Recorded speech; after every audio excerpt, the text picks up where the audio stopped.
Spectrum's Wi-Fi 6 routers are built on the IV 802.11ax standard, offering faster speeds, lower latency, and better efficiency compared to Wi-Fi 5. Compared to Wi-Fi 5, Wi-Fi 6 provides faster speeds up to 1.2 gigabit per theoretically, lower latency for gaming and streaming, and better efficiency when handling multiple connected devices. Key features include OFDMA for efficient bandwidth sharing among multiple devices, mu-MIMO for simultaneous handling of devices, beamforming to direct signals for improved range and stability, with real-world speeds reaching 600 to 800 Mbps. Spectrum also offers mesh extenders, like Wi-Fi pods, to improve coverage in large homes.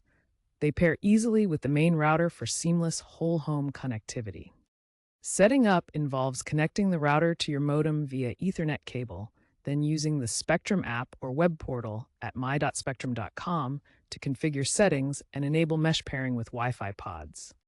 The router supports WPA3 security encryption by default, guest networks for visitors, and sometimes VPN support for added protection. Common issues with Spectrum's Wi-Fi 6 routers often stem from outdated firmware, interference, or channel congestion.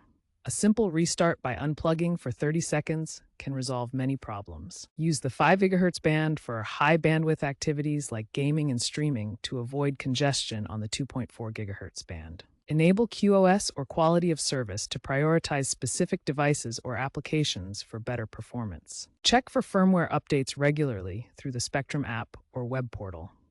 If issues persist, consider a factory reset for connectivity drops. For advanced issues, Spectrum's 24/7 support can provide remote diagnostics to identify problems like modem misalignment. The Spectrum app allows monitoring your network, performing speed tests, enabling parental controls, and managing security features like Spectrum Protect for AI-driven threat detection. Upgrading to mesh pods can increase coverage and reduce packet loss in larger homes or those with many IoT devices.